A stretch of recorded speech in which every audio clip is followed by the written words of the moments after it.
राधे राधे दोस्तों। आज हम आपको सुनाएंगे एक बहुत ही अच्छी कथा।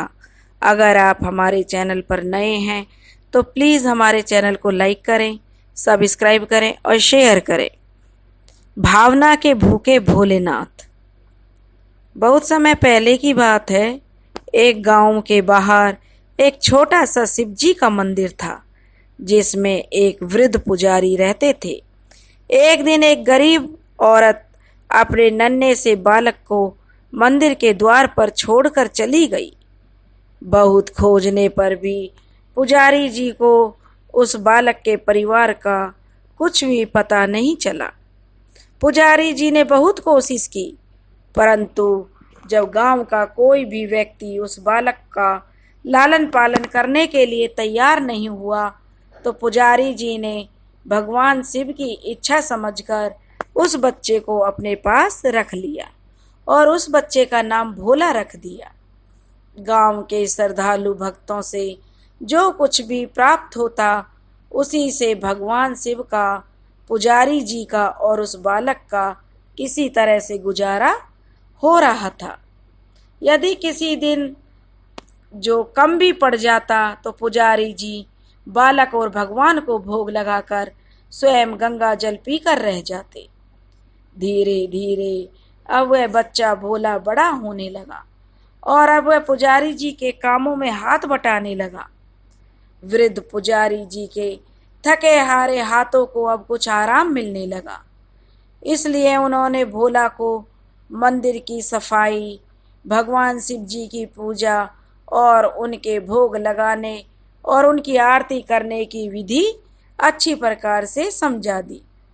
अब वे स्वयं भगवान शिव के नाम का जप और कीर्तन में समय व्यतीत करने लगे।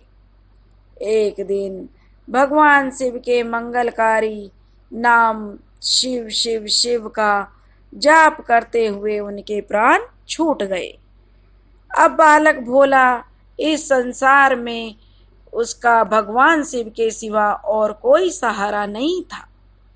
उसने पुजारी जी की ये तीनों बातें कभी नहीं भूली, जो पुजारी जी ने उन्हें 3 बातें सिखाई थी। पहली बात, भगवान भोलेनाथ शिव शंकर को ताजी गरम रसोई का ही भोग लगाना। दूसरी बात, भगवान को भोग लगाए बिना स्वयं कुछ भी नहीं खाना। तीसरी बात, भगवान शिव पर विश्वास रखकर कभी भी किसी भी वस्तु का संग्रह नहीं करना, बासी भोजन का भी नहीं। यदि कोई भक्त पहले से बना भोजन या मिठाई मंदिर में दे जाता है तो बालक भोला उसे गरीबों में बांट देता। वह ताजी रसोई बनाकर ही भगवान का भोग लगाता। उसके बाद ही वह स्वयं प्रसाद ग्रहण करता और यदि वह बच जाता तो उसको वह बांट देता। यदि रसोई बनाने को सामग्री नहीं होती तो भोला और भोले बाबा और भोला भगत दोनों गंगा जल पीकर ही रह जाते थे। एक बार की बात है, बरसात का मौसम आ गया और 3-4 दिन तक लगातार मूसलाधार वर्षा होती रही। वर्षा होने से मंदिर में एक भी भक्त नहीं झांका। भोला अपने भोले बाबा को गंगा जल का भोग लगाता रहा और उसे ही पीकर स्वयं रह जाता। भोले बाबा बालक भोले की भक्ति की और सहन शक्ति की परीक्षा लेते रहे, किंतु आखिर में उन्होंने अपने भक्त बालक को भूख से तड़पते देख उनसे रहा नहीं गया। उन्होंने एक सेठ जी के नौकर का रूप धरकर हाथ में भोजन की सामग्री की पोटली लेकर वर्षा में भीगते हुए मंदिर के द्वार पर जा पहुँचे और मंदिर के द्वार पर पहुंचकर उन्होंने आवाज लगाकर भोला को बुलाया और उसके हाथ में पोटली देते हुए बोले, पुजारी जी, सेठ जी ने यह सीधा भिजवाया है, जिसमें रसोई बनाओ और भोग लगाओ और स्वयं भी प्रसाद पाओ। मैं कल फिर आऊँगा। भोला भगत ने आशीर्वाद देकर उस सेठ जी के नौकर को विदा किया और सूखी गीली लकड़ियों के धुएं में गरम रसोई बनाकर भोले बाबा को भोग लगाया पूरे बरसात के मौसम में भोले बाबा नौकर के भेष में भोला भगत को सीधा देने आते रहे और स्वयं भी गर्मा गर्म रसोई का भोग पाते रहे। एक दिन भोला भगत ने सोचा कि सेठ जी को सीधा भेजते हुए 4 महीने हो चले हैं, किंतु वे स्वयं कभी मंदिर में भोले बाबा का प्रसाद ग्रहण करने नहीं आए। अगले दिन जब भोले बाबा नौकर के भेष में सीधे की पोटली देने आए तो भोला भगत उनसे बोला, भाई, तुम्हारे इतने धर्मात्मा सेठ जी हैं, कभी स्वयं मंदिर में प्रसाद लेने नहीं आए हैं, इस कारण मेरा हृदय बहुत दुखी होता है। अपने सेठ जी से कहना कि कल वे मंदिर में प्रसाद ग्रहण करने अवश्य पधारे।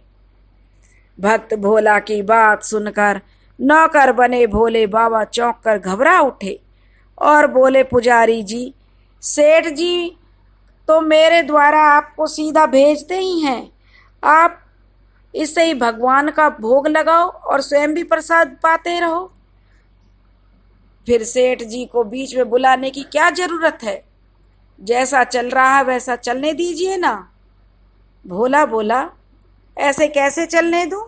आपके धर्मात्मा सेठ जी इतने दिनों से सीधा भेज रहे हैं, क्या मैं उन्हें भगवान का प्रसाद देने का अपना कर्तव्य भी पूरा नहीं करूं? मैं किसी का उधार खाने वाला नहीं हूं।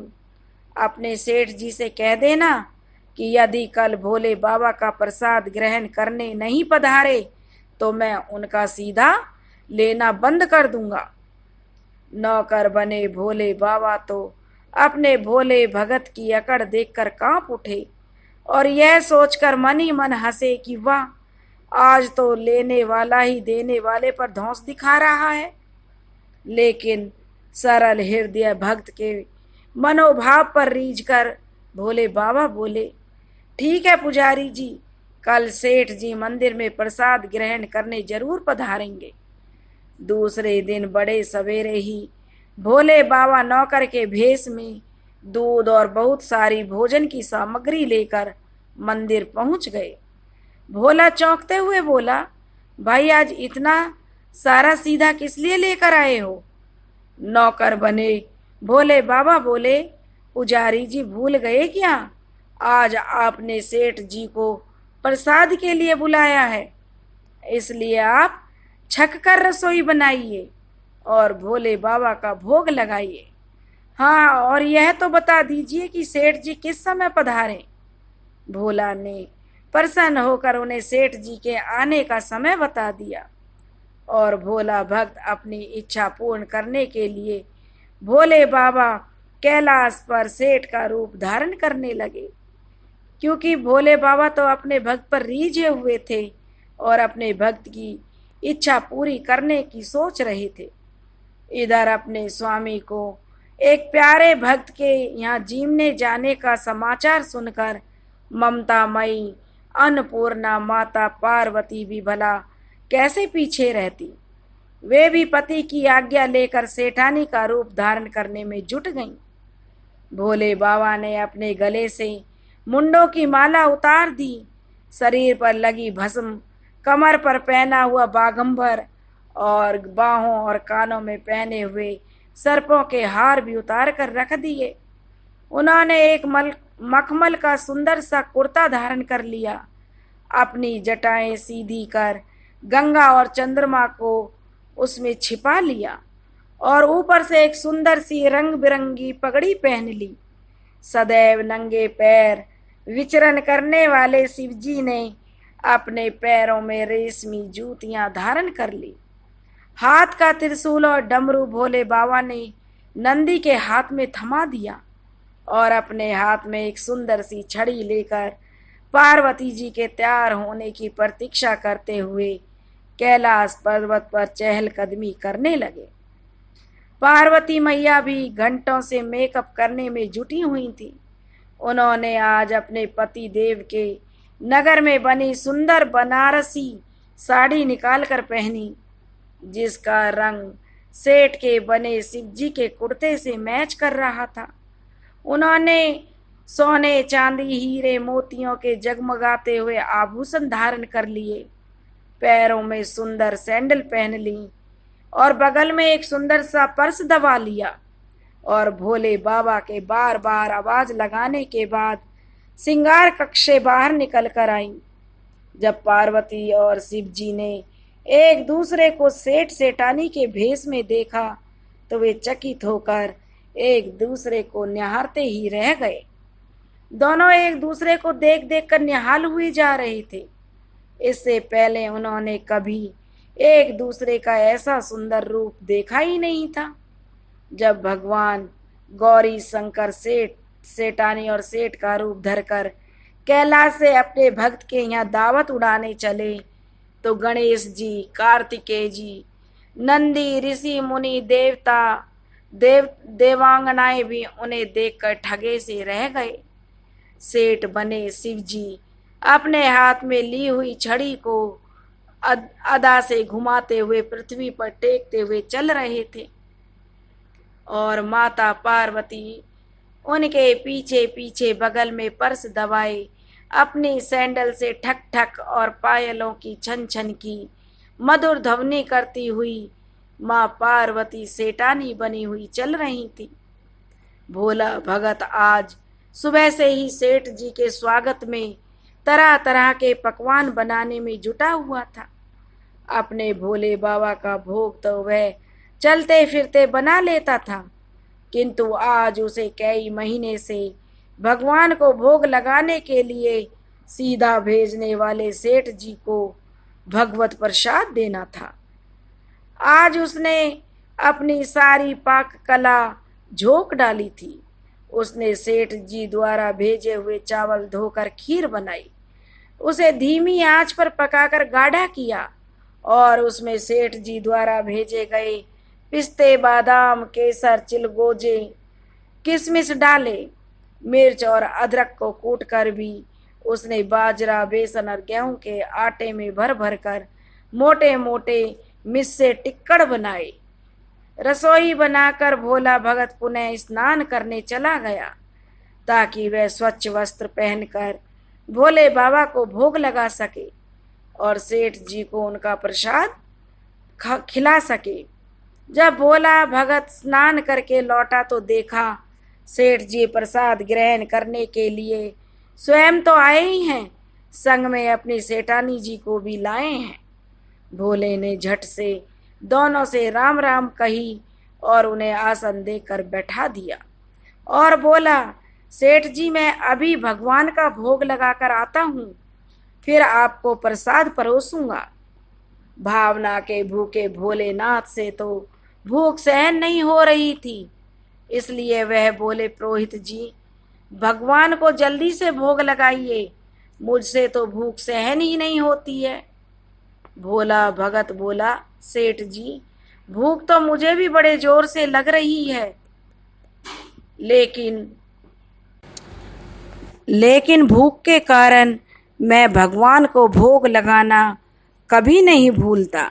यदि दुनिया के सारे लोग इसी तरह अपनी भूख के लिए भगवान को भोग लगाना भूल जाएं, तो भगवान तो भूखों मर जाएंगे। सेठ जी बने भोलेनाथ एक पल के लिए तो चुपचाप बैठ गए। सेठ जी बने भोले बाबा एक पत्तल उठाते हुए बोले, पुजारी जी आप भोग लगाइए, इधर मैं पत्तल परोस लेता हूँ, मुझसे भूख सहन नहीं हो पा रही है।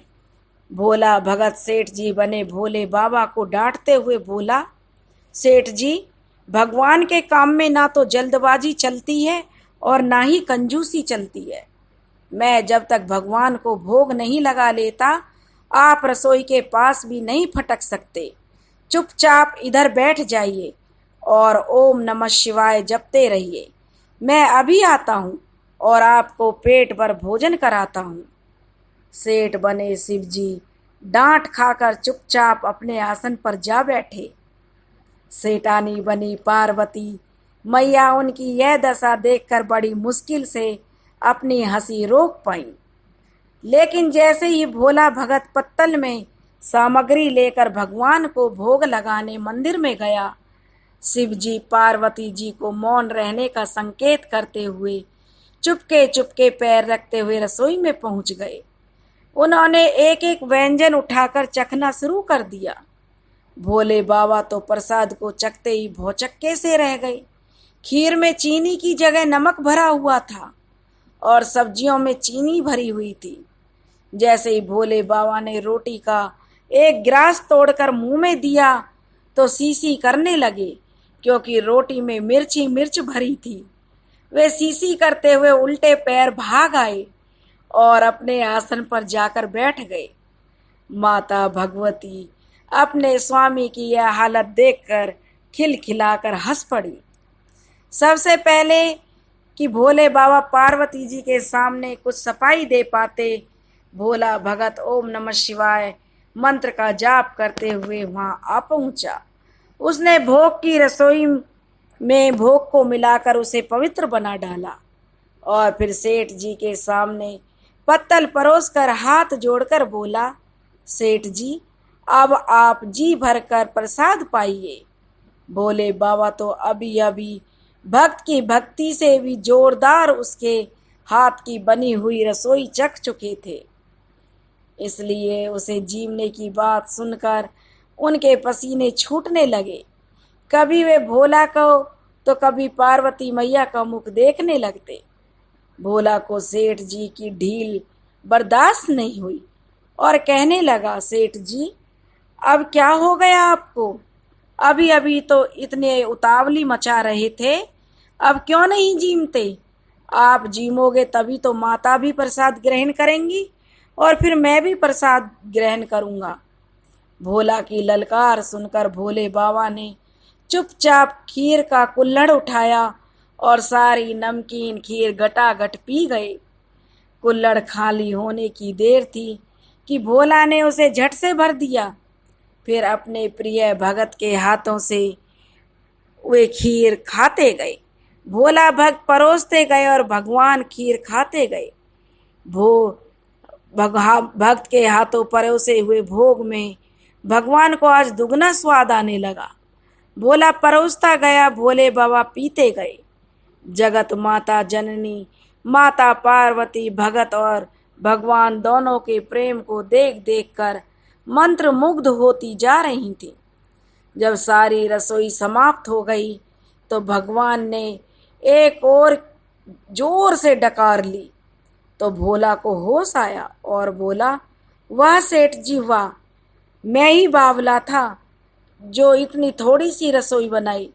मुझे पता होता कि आपको प्रसाद ग्रहण करने का इतना शौक है तो और ज़्यादा रसोई बना लेता। भोले बाबा अपने पेट पर हाथ फेरते हुए सेठानी बनी पार्वती जी की ओर मुस्कुराकर देखते हुए बोले, पुजारी जी मैं इतना रोज कहाँ खाता हूँ, किंतु आज प्रसाद इतना स्वादिष्ट बना था कि अपने आपको वश में नहीं रख पाया और खाता ही चला गया।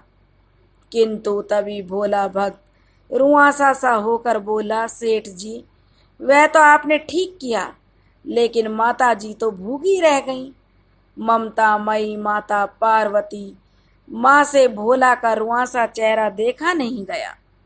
उन्होंने कुल्हड़ में बची हुई खीर की 3-4 बूंदें अपने कंठ में टपका ली। भोले बाबा द्वारा भोग लगाने से प्रसाद में अद्भुत और अलौकिक स्वाद भर गया था। ऐसी सुगंधित और मीठी खीर चखकर जगत जननी तृप्त हो गई और उनके तृप्त होते ही सृष्टि का प्रत्येक प्राणी तृप्त हो गया। भोला भगत बोला, सेठ जी आपने और माता जी ने प्रसाद ग्रहण कर लिया, इससे मुझे अत्यंत संतोष हुआ है। समझ लीजिए कि आप दोनों द्वारा प्रसाद ग्रहण करने से मेरा भी पेट भर गया। मेरी तो वैसे भी महीने में 4-4 एकादशी हो जाती है, किंतु मैं एक दाना ही लेता हूँ जिससे कि भोले बाबा के प्रसाद का अनादर ना हो। यह कहकर जैसे ही भोला ने खीर के पात्र में लगा चावल का एक दाना उठाकर अपने कंठ में डाला, उसकी जन्म जन्मांतर की भूख प्यास मिट गई। समस्त वासनाओं और इच्छाओं की तृप्ति हो गई। उसके ज्ञान के चक्षु खुल गए। उसने देखा उसके सम्मुख त्रिलोकीनाथ भगवान शंकर और जगत जननी माँ पार्वती आशीर्वाद की मुद्रा में मुस्कुराते हुए खड़े हैं। भोला दौड़कर उनके चरणों में लौट गया और लौटता गया और उन्हीं में ही समा गया। दोस्तों, शिव को याद रखो, मंजिल पाओगे। शिव को भूल गए तो भटक जाओगे। अगर आपको हमारी कहानी पसंद आई हो तो प्लीज़ ज़्यादा से ज़्यादा लाइक करें, सब्सक्राइब करें और शेयर करें। हर हर महादेव। जय भोलेनाथ, शिव शंकर भोलेनाथ। हर हर महादेव।